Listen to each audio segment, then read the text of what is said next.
Viewers welcome back in our program जी doctor साहब इस तो पहला कि मैं लिखित पढ़ा तुसी साडे दर्शकों ਨੂੰ ਜਿਹੜੇ ਕਮੈਂਟ ਆਏ ਹਨ ਫੇਸਬੁੱਕ ਪਰ ਉਹ ਸਾਡੇ ਦਰਸ਼ਕਾਂ ਨੂੰ ਜਿਹੜਾ ਸਾਂਝੇ ਕਰ ਦਿਓ। ਵੀਰ ਦਲਜੀਤ ਸਿੰਘ ਲਿਖਦੇ ਨੇ ਡਾਕਟਰ ਸਾਹਿਬ ਜੀ ਬੀਬਾ ਨੀਲਮ ਕੌਰ ਜੀ ਤੇ ਟੀਵੀ 84 ਦੀ ਸਾਰੀ ਟੀਮ ਨੂੰ ਵਾਹਿਗੁਰੂ ਜੀ ਕਾ ਖਾਲਸਾ ਵਾਹਿਗੁਰੂ ਜੀ ਕੀ ਫਤਿਹ। ਰੰਦਾਵਾ ਗੁਰਿੰਦਰ ਲਿਖਦੇ ਨੇ ਗ੍ਰੇਟ ਵਰਕ ਟੀਵੀ 84। ਵਕਾਸ ਅਲੀ ਲਿਖਦੇ ਨੇ ਕਸ਼ਮੀਰ ਬਣੇਗਾ ਪਾਕਿਸਤਾਨ ਇਨਸ਼ਾਅੱਲਾ। ਅਨਿਸ ਸਤੀ ਲਿਖਦੇ ਨੇ ਖਾਲਿਸਤਾਨ ਜ਼ਿੰਦਾਬਾਦ। कामरान बेग कामी लिखते हैं खालिस्तान जिंदाबाद।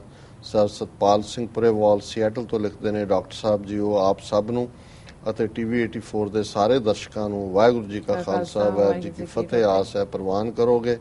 ਹਰਮੇਲ ਸਿੰਘ ਖਾਲਿਸਤਾਨ ਜ਼ਿੰਦਾਬਾਦ। ਪਰਮਜੀਤ ਸਿੰਘ ਲੌਂਗ ਲਿਵ ਖਾਲਿਸਤਾਨ। ਦਿਲਪ੍ਰੀਤ ਢਿੱਲੋਂ ਖਾਲਿਸਤਾਨ ਜ਼ਿੰਦਾਬਾਦ और सतराम सिंह भी फतेह भेजते हैं। सो असीं इन्हां सब दा शुक्रगुजार करते हैं जी। डॉक्टर साहब साडे कोल लिखत आई है सरदार रिजवान जी दी लिखते हैं ते इन्हां ने लिखत दा विषय है रेज वॉइस फॉर कश्मीर। ये लिखते हैं सत्कारयोग सर सत्कार सहित मैं एक सवाल पूछना चाहता हाँ किसी भी तरह का अतवाद कदे भी जायज नहीं ठहराया जा सकता। जम्मू कश्मीर नैशनल अवामी पार्टी दोहां पासियों कश्मीर विच कीते जा रहे इन्हां हमलियां दा सख्त विरोध करदी है। असीं आजाद अते जमहूरी स्टेट की मांग करते हाँ। असी LOC दुआले स्वै निर्णय के हक की वकालत करते हाँ। जम्मू कश्मीर ते सिर्फ कश्मीरियों का हक है वो झूठे कश्मीरियों का नहीं ਜਿਹੜੇ ਭਾਰਤ ਜਾਂ ਪਾਕਿਸਤਾਨ ਦੀ ਗੋਦ ਵਿੱਚ ਬੈਠੇ ਹਨ।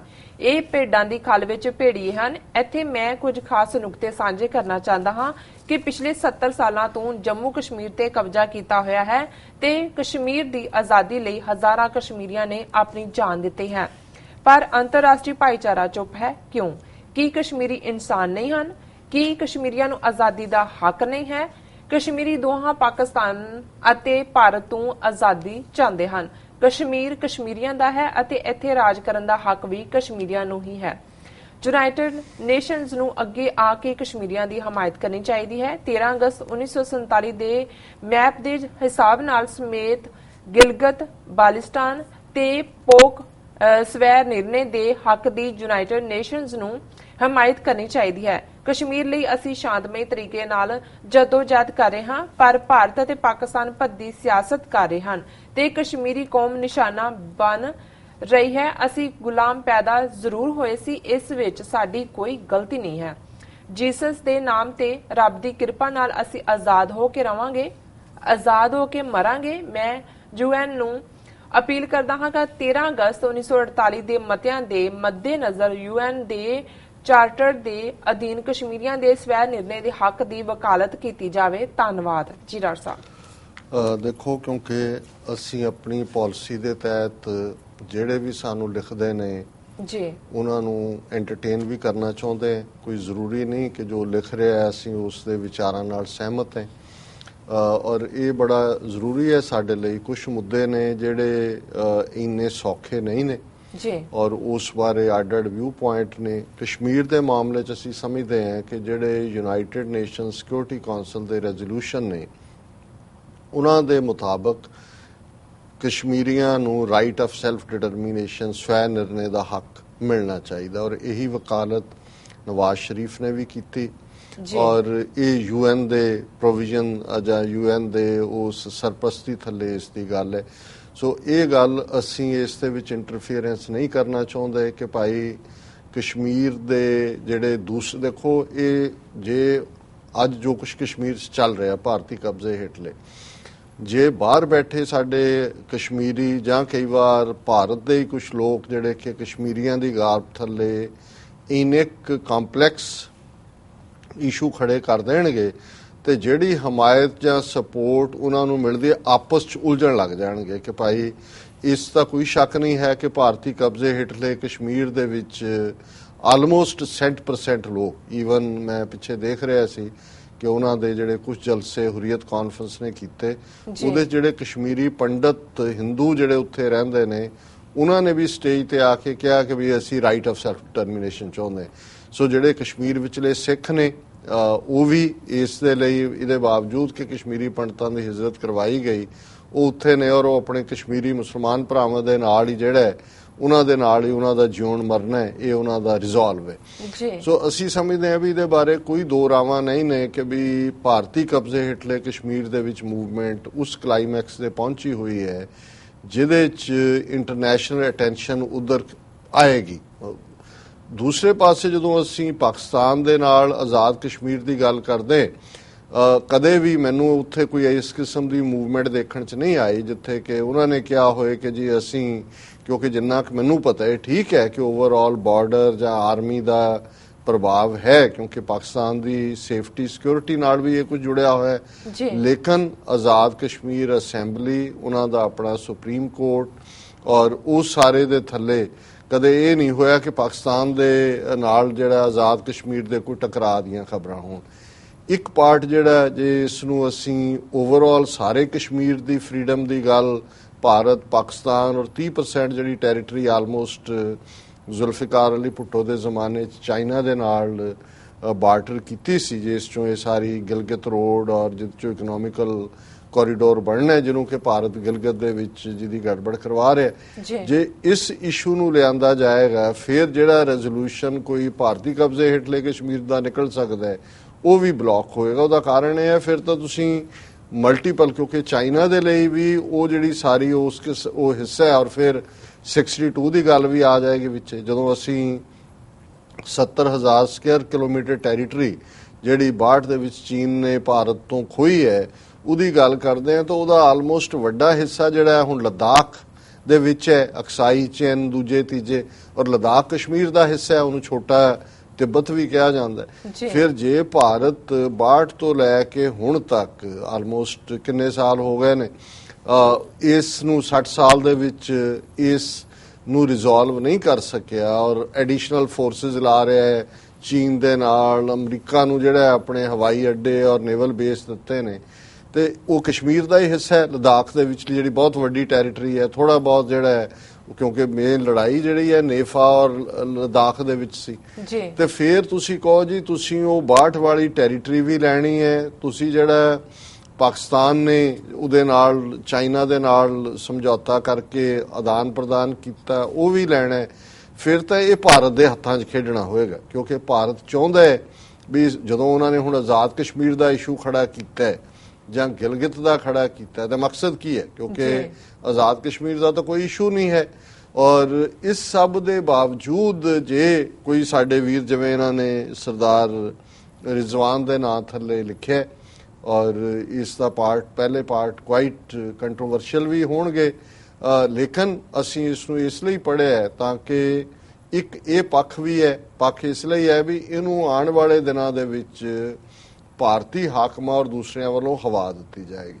ਅਸੀਂ ਇਸ ਦੇ ਵਿੱਚ ਧਿਰ ਨਹੀਂ ਹੈ, ਅਸੀਂ ਸਮਝਦੇ ਹਾਂ ਵੀ ਕਸ਼ਮੀਰੀਆਂ ਨੂੰ ਹੱਕ ਹੈ ਔਰ ਖਾਸ ਤੌਰ ਤੇ ਇਸ ਵੇਲੇ ਸਮੱਸਿਆ ਭਾਰਤੀ ਕਬਜ਼ੇ ਹੇਠਲੇ ਕਸ਼ਮੀਰ ਦੀ ਹੈ ਔਰ ਉਹਨਾਂ ਦਾ ਜਿਹੜਾ ਸੈਕੰਡ ਪਾਰਟ ਹੈ ਉਹਦੇ ਨਾਲ ਅਸੀਂ ਜ਼ਰੂਰ ਇਤਫਾਕ ਰੱਖਦੇ ਹਾਂ ਕਿ ਭਾਈ ਦੁਨੀਆ ਦੀ ਇੰਟਰਨੈਸ਼ਨਲ ਕਮੇਟੀ ਚੁੱਪ ਕਿਉਂ ਹੈ, ਕਿ ਕਸ਼ਮੀਰੀ ਜਿਹੜੇ ਨੇ ਉਹ ਫਰੀडम ਨਹੀਂ ਡਿਜ਼ਰਵ ਕਰਦੇ, ਕਿ ਉਹ ਇਨਸਾਨ ਨਹੀਂ ਨੇ ਔਰ ਕੀ ਉਹਨਾਂ ਨੂੰ ਹੱਕ ਨਹੀਂ ਹੈ ਆਪਣੇ ਉਸ ਲੈਂਡ ਦੇ ਉੱਤੇ, ਔਰ UN ਆਪਣੇ ਜਿਹੜੇ ਆ ਉਹ ਰੈਜ਼ੋਲੂਸ਼ਨ ਕਿਉਂ ਨਹੀਂ ਇੰਪਲੀਮੈਂਟ ਕਰਦਾ, ਔਰ ਇਹ ਜਿਹੜਾ ਇਸ ਸਾਰੇ ਚੋਂ ਅਸੀਂ ਕੋਈ ਬੌਰਨ ਸਲੇਵ ਨਹੀਂ ਹੈ, ਪਰ ਅਸੀਂ ਜਿਹੜਾ ਨਾ ਹੀ ਸਲੇਵ ਦੇ ਤੌਰ ਤੇ ਮਰਨਾ ਚਾਹੁੰਦੇ ਔਰ ਵੌਇਸ ਕਸ਼ਮੀਰੀਆਂ ਦੇ ਲਈ UN ਆਵਾਜ਼ ਸੀ।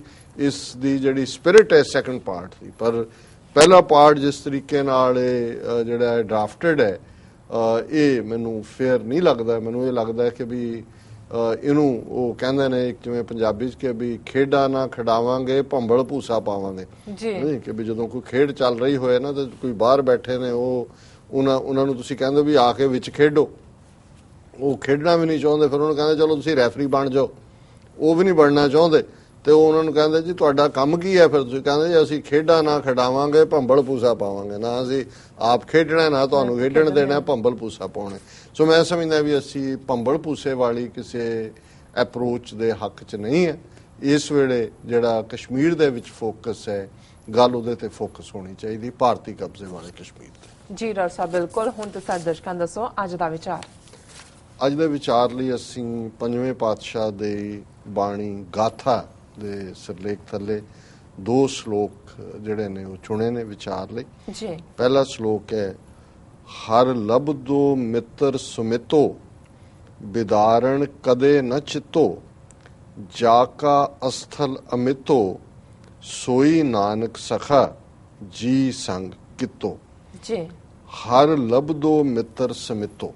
ਹੁਣ ਬਹੁਤ ਵਾਰ ਅਸੀਂ ਦੁਨੀਆ ਦੇ ਵਿੱਚ ਜਿਹਨੂੰ ਪਿਆਰ ਕਰਦੇ ਆ ਉਸ ਦੇ ਲਈ ਸ਼ਬਦ ਸਾਡੀ ਪੰਜਾਬੀ ਜ਼ਬਾਨ 'ਚ ਵੀ ਪਰਸ਼ੀਅਨ 'ਚ ਵੀ ਆਇਆ ਯਾਰ ਸ਼ਬਦ ਹੈ।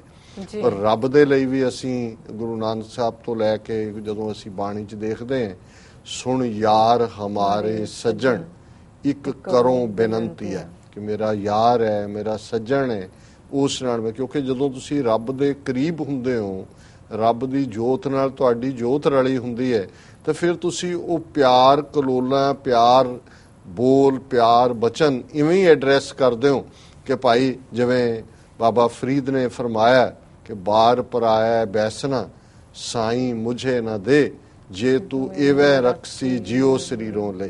ਇਹ ਵੀ ਇੱਕ ਯਾਰ ਨੂੰ ਸੰਬੋਧਨ ਹੈ ਕਿ ਭਾਈ ਮੈਨੂੰ ਕਿਸੇ ਦੀ ਗੁਲਾਮੀ ਨਾ ਦੇਈ, ਕਿਸੇ ਦੇ ਦਰਵਾਜ਼ੇ ਨਾ ਬਿਠਾਈ, ਤੇ ਜੇ ਇਵੇਂ ਕਰਨਾ ਤਾਂ ਫਿਰ ਮੇਰੀ ਜਾਨ ਕੱਢ ਲੈ। ਹੁਣ ਇਹ ਆਮੋ ਸਾਹਮਣੇ ਹੋਈ ਗੱਲ ਹੈ ਤੇ ਗੁਰੂ ਸਾਹਿਬ ਯਾਦ ਕਰਵਾਉਂਦੇ ਨੇ ਹਰ ਲਬਦੋ ਮਿੱਤਰ ਸਮਿਤੋ, ਕਿ ਮੈਨੂੰ ਪਿਆਰਾ ਰੱਬ ਜਿਹੜਾ ਇੱਕ ਚੰਗਾ ਯਾਰ ਹੈ, ਚੰਗਾ ਮਿੱਤਰ ਹੈ, ਉਹ ਮਿਲ ਗਿਆ।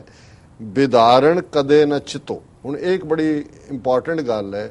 ਦੁਨਿਆਵੀ ਯਾਰੀਆਂ ਦੇ ਵਿੱਚ, ਦੁਨਿਆਵੀ ਮਿੱਤਰਤਾ ਦੇ ਵਿੱਚ ਬਹੁਤ ਥੋੜੀਆਂ ਨੇ ਜਿਹੜੀਆਂ ਸਦਾ ਨਿਭਦੀਆਂ ਨੇ ਜੀ। ਤੇ ਜਦੋਂ ਕੋਈ ਛੱਡ ਜਾਂਦਾ ਹੈ, ਕੋਈ ਦਗਾ ਕਰਦਾ ਹੈ, ਕੋਈ ਫਰੇਬ ਕਰਦਾ ਹੈ, ਤੇ ਅਸੀਂ ਕਹਿੰਦੇ ਆ ਕਿ ਸਾਡੀ ਦਿਲ ਸ਼ਿਕਨੀ ਹੋ ਗਈ, ਦਿਲ ਤੋੜ ਦਿੱਤਾ। ਤੇ ਪੰਜਾਬੀ ਚ ਉਹਨੂੰ ਕਹਿੰਦੇ ਨੇ ਬਿਦਾਰਨ, ਦਿਲ ਬਿਦਾਰਨ। ਗੁਰੂ ਸਾਹਿਬ ਕਹਿੰਦੇ ਨੇ ਇਹ ਜਿਹੜਾ ਯਾਰ ਹੈ ਬਿਦਾਰਨ ਕਦੇ ਨਾ ਚਿੱਤੋ, ਇਹ ਕਦੇ ਦਿਲ ਸ਼ਿਕਨੀ ਨਹੀਂ ਕਰਦਾ, ਇਹ ਕਦੇ ਦਿਲ ਨਹੀਂ ਤੋੜਦਾ, ਇਹ ਹਮੇਸ਼ਾ ਯਾਰੀ ਨਿਭਾਉਂਦਾ। ਜਾਂ ਕਾ ਅਸਥਲ ਅਮਿਤੋ, ਅਸਥਲ ਹੈ ਫਰਮ, ਜਿਹਦੀ ਗਰਾਊਂਡ ਪੱਕੀ ਹੈ, ਜਿਹਨੂੰ ਮਿਣਿਆ ਨਹੀਂ ਜਾ ਸਕਦਾ, ਅਮਿਤ ਹੈ। ਸੋਈ ਨਾਨਕ ਸਖਾ ਜੀ ਸੰਗ ਕਿਤੋ। ਸਖਾ ਵੀ ਦੋਸਤ ਨੂੰ ਕਹਿੰਦੇ ਨੇ। ਸੋ ਗੁਰੂ ਪੰਜਵੇਂ ਨਾਨਕ ਯਾਦ ਕਰਵਾਉਂਦੇ ਨੇ ਕਿ ਉਹੀ ਨਿਰੰਕਾਰ ਜਿਹੜਾ ਦਿਲ ਸ਼ਿਕਨੀ ਨਹੀਂ ਕਰਦਾ, ਜਿਹੜਾ ਪੱਕਾ ਮਿੱਤਰ ਹੈ, ਉਸ ਨੂੰ ਹੀ ਮੈਂ ਆਪਣਾ ਦੋਸਤ ਬਣਾਇਆ ਔਰ ਦਿਲੋਂ ਬਣਾਇਆ। ਜੀ ਸੰਗ ਕਿਤੋ। ਤੇ ਦੂਸਰਾ ਸ਼ਲੋਕ ਹੈ ਅਪ ਜਸੰਗ ਮਿਟੰਤ ਸਤ ਪੁੱਤਰੈ ਸਿਮਰਤਬੈ ਹਿਰਦੈ ਗੁਰ ਮੰਤਰਣੈ ਪ੍ਰੀਤਮ ਭਗਵਾਨ ਅਚੁੱਤ ਨਾਨਕ ਸੰਸਾਰ ਸਾਗਰ ਤਾਰਣੇ। ਜੀ ਕਿ ਜੇ ਚੰਗਾ ਪੁੱਤਰ ਧੀ ਘਰ ਚ ਜੰਮ ਪਏ ਤੇ ਉਹ ਜਿਹੜੇ ਪਿਛਲੇ ਕਲੰਕ ਵੀ ਕੋਈ ਟੱਬਰਾਂ ਤੇ ਲੱਗੇ ਹੁੰਦੇ ਨੇ, ਕਈ ਵਾਰੀ ਕਈ ਪੀੜ੍ਹੀਆਂ ਤੋਂ ਨਾ ਪੱਖੀ ਗੱਲਾਂ ਤੁਰੀਆਂ ਹੁੰਦੀਆਂ, ਤੇ ਜੇ ਕੋਈ ਚੰਗੀ ਔਲਾਦ ਆ ਜਾਏ ਤੇ ਗੁਰੂ ਸਾਹਿਬ ਕਹਿੰਦੇ ਨੇ ਅਪਜਸੰਗ ਮਿਟੰਤ, ਤੇ ਜਿਹੜਾ ਅਪਜਸ ਹੋ ਰਿਹਾ ਹੁੰਦਾ ਉਹਨੂੰ ਉਹ ਮਿਟਾ ਦਿੰਦਾ ਹੈ, ਉਸ ਨੂੰ ਉਹ ਖਤਮ ਕਰ ਦਿੰਦਾ। ਜੇ ਸੱਚਾ ਸਚਿਆਰਾ ਬੱਚਾ ਜੰਮ ਆ ਜਾਏ। ਸਿਮਰਤਬ ਹਿਰਦੇ ਗੁਰ ਮੰਤਰਣੇ। ਤਿਵੇਂ ਹੀ ਜਿਵੇਂ ਇਹ ਹੁੰਦਾ ਹੈ, ਤਿਵੇਂ ਹੀ ਜਦੋਂ ਅਸੀਂ ਗੁਰੂ ਦੀ ਬਾਣੀ, ਗੁਰੂ ਦਾ ਉਪਦੇਸ਼ ਆਪਣੇ ਹਿਰਦੇ ਦੇ ਵਿੱਚ ਯਾਦ ਕਰਦੇ ਹਾਂ, ਸਿਮਰਦੇ ਹਾਂ, ਤੇ ਫਿਰ ਕੀ ਹੁੰਦਾ? ਪ੍ਰੀਤਮ ਭਗਵਾਨ ਅਚੁੱਤ, ਕਿ ਪ੍ਰੀਤਮ ਵੀ ਪਿਆਰੇ ਨੂੰ ਕਹਿੰਦੇ ਨੇ, ਦੋਸਤ ਨੂੰ। ਨਿਰੰਕਾਰ ਜਿਹੜਾ ਅਵਿਨਾਸ਼ੀ ਹੈ, ਉਸ ਦਾ ਵਿਨਾਸ਼ ਨਹੀਂ ਹੁੰਦਾ, ਨਾ ਉਹ ਜੰਮਦਾ ਨਾ ਮਰਦਾ। ਨਾਨਕ ਸੰਸਾਰ ਸਾਗਰ ਤਾਰਣੇ।